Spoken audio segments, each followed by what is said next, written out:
Welcome to the Divorce Angel podcast, and thank you for joining us. Get ready to uncover the strategies everyone can implement for successful separation and divorce. This will save you valuable time, money, and emotions while learning the secrets to your happily ever after. And now your host, my wife, Tanya Summerton. Hello everyone, and welcome back to the Divorce Angel podcast. My name's Tanya Summerton and I'm the Divorce Angel.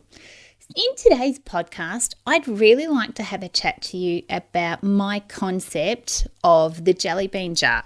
So for those of you who don't know, I am the author of The Jelly Bean Jar, which is a book all about how to streamline divorce and some of the issues that I found when I was going through mine, and pretty much why my business come about.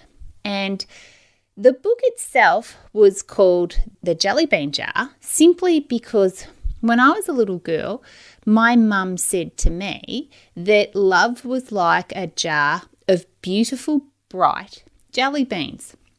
And I've remembered that all of my life. And it's something that I've also talked to my children about when we talk about love and what love is. And if you can imagine a really big jar of, gorgeous, juicy, colourful jelly beans, they represent happiness and joy, sweetness, and if you really like jelly beans, they can make endorphins. Your jar might not be jelly beans. Your jar could be something else that represents love for you. But it is what my family has talked about for years and years now, if not, really decades, about love. So I remember when my husband and I were having our conversation about separating, I'd said to him, "I'm really sorry, but my jelly bean jar is empty. There's nothing left in there." And he looked at me as if I was silly, like, "What are you talking about?" So to go back and make this a little bit more understandable, I suppose I need to explain to you exactly what that means to me. So if you imagine when you first fall in love with someone and you truly love them, no, I'm not talking about lust, I'm talking about love, you have this jar of jelly beans.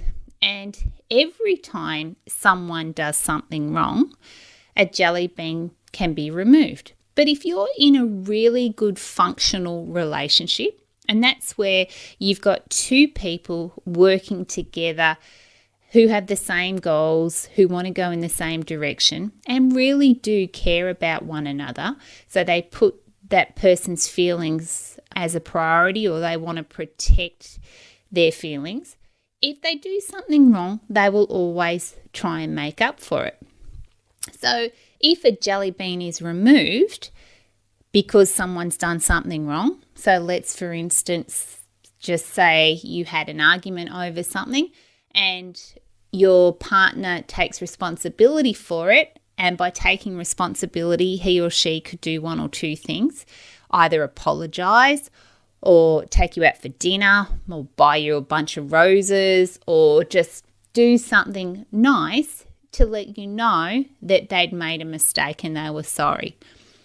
When that happens, the jelly bean goes back in the jar because they've taken responsibility and they've taken ownership of the issue, which shows you, the person that feels like they've been hard done by or the mistake has really hurt your feelings, it shows you that they understand. They understand where you're coming from. They understand why you feel the way you do. And because of that, they've put steps in place to remedy the mistake. What happens, though, over a lifetime in a relationship, because sometimes they can feel like a lifetime, the jelly beans will sometimes go up and down.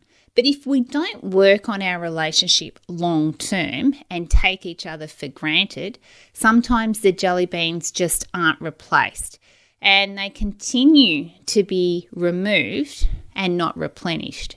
And this is a very, very dangerous game. And unfortunately, it's what happens in a lot of relationships.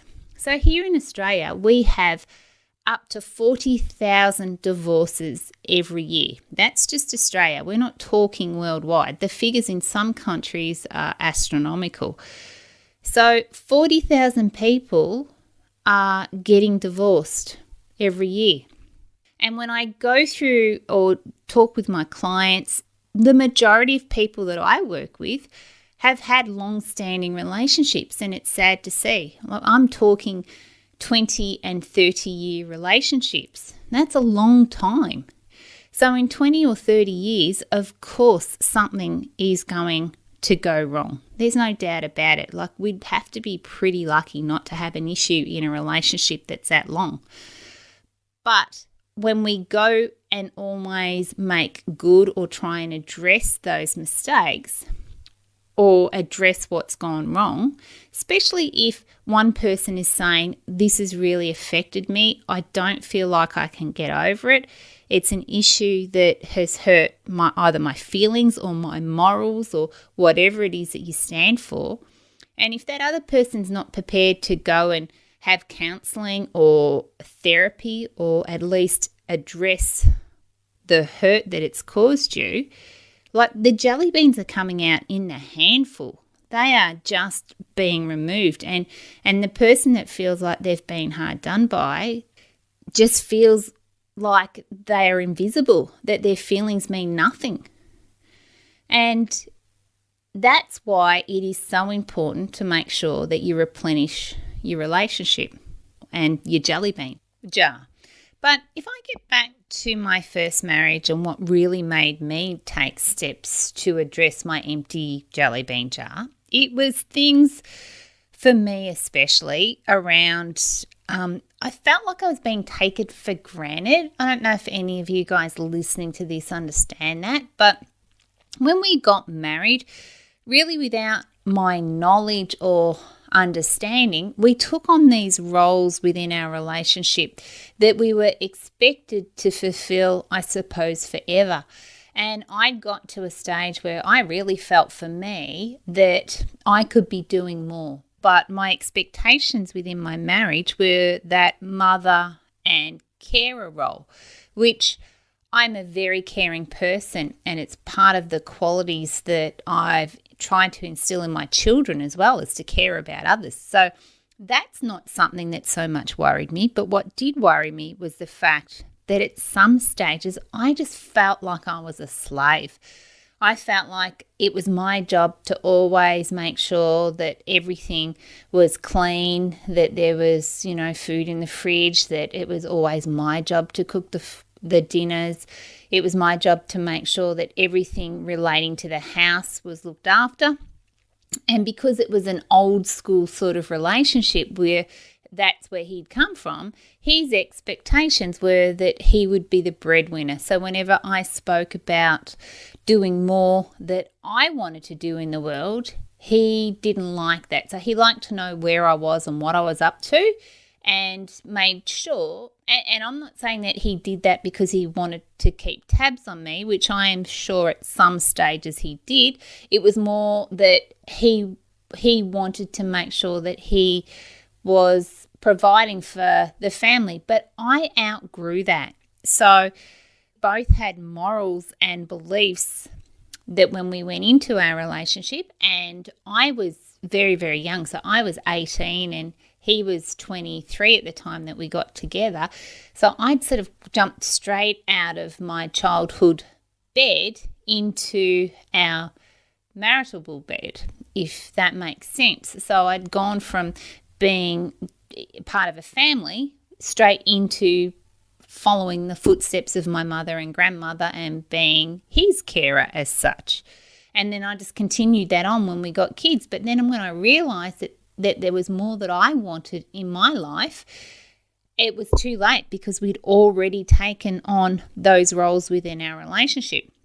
So when I tried to explain that this is what I was feeling and this is what I felt, he didn't understand. And so for me, when he didn't understand, the jelly beans were being removed on my behalf, even though he couldn't see what was going on.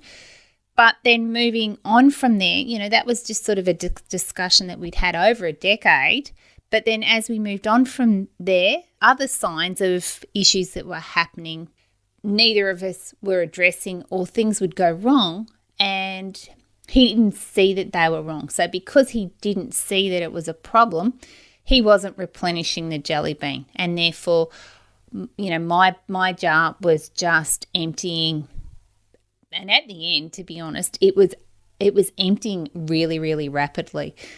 Now, one of the things that my mum said to me was that once a jelly bean jar is empty and there's nothing left, they cannot be replenished. So you can't remake jelly beans. Once your jar is empty, it's empty. There's no love left and you can't remake it.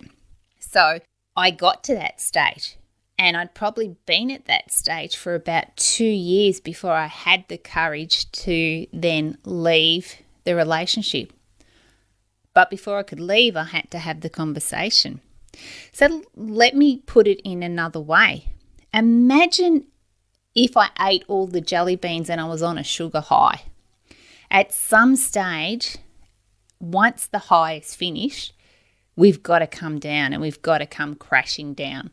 And that's what happened at the end. I was so unhappy that I was bringing everyone else down with me. My children could see it. My family could see it. And to some extent, and I talk about this in the book, my mum said to me, we just want our Tanya back. Like, I'd turned into someone that they did not even recognize anymore. Like, my unhappiness was so apparent to everyone around me, and I thought I was hiding it. The sugar high at some stage has to end. So now when I look back, and having now been remarried for 4 years to my new husband, Richard, who I love dearly, there's so much I learnt from my first marriage. And what I learnt was that, we have to make sure that we replenish the jelly beans. We have to make sure that we talk about the things that are really important to us. And sometimes it's hard to have conversations with another person, and especially to describe how we feel and to put words around our emotions. But my new husband, we make a point of talking about the jelly bean jar. We make a point of talking about when things aren't right.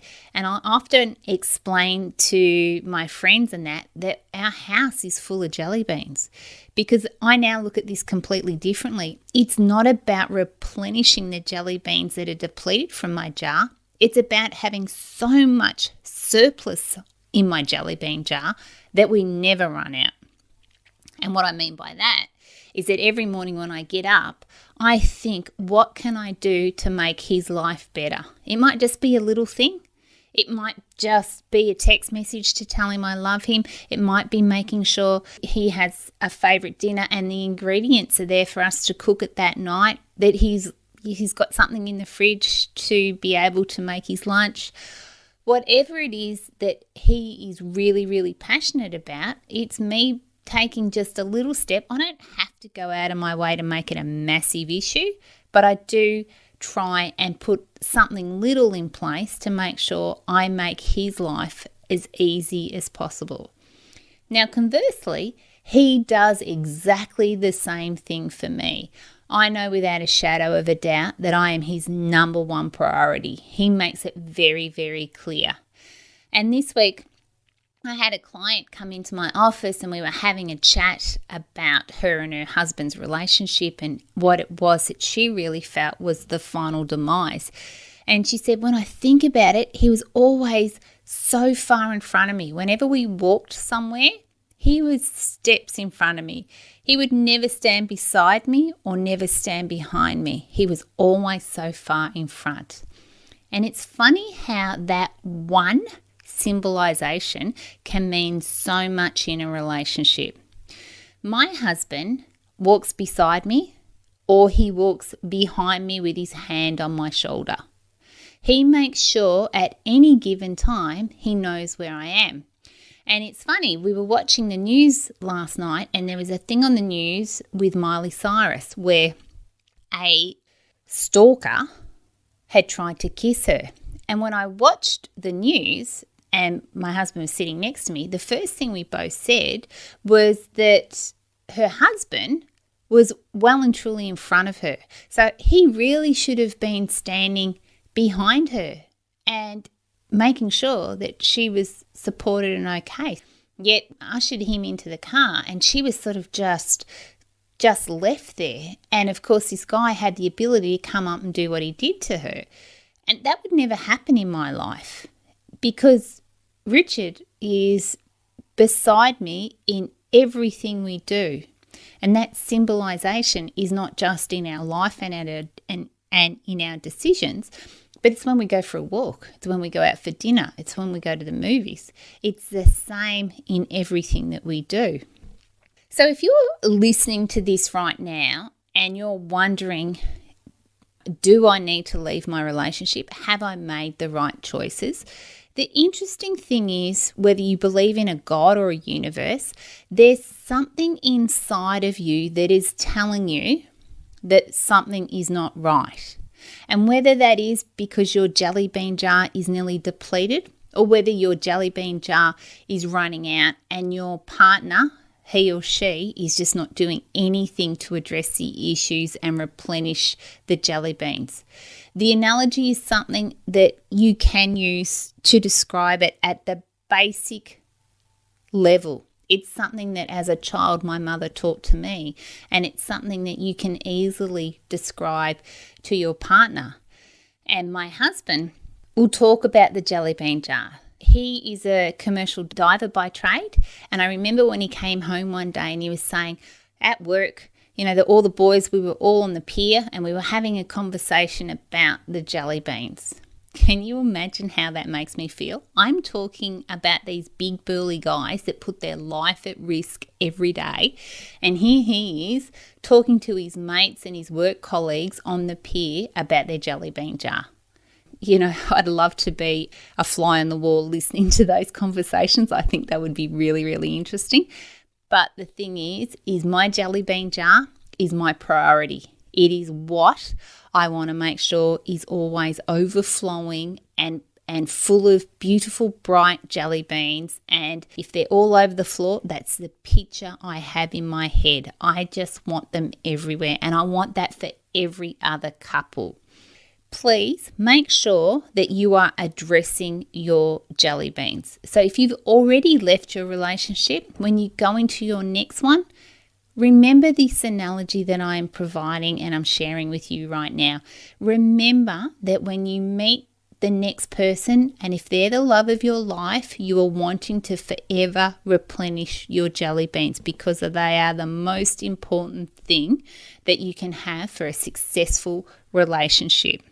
So that's it for this week. I hope I've made sense and you understand what I'm talking about. I'm sure you can, because as I said, if I can explain this to my children, I'm sure that you get it too.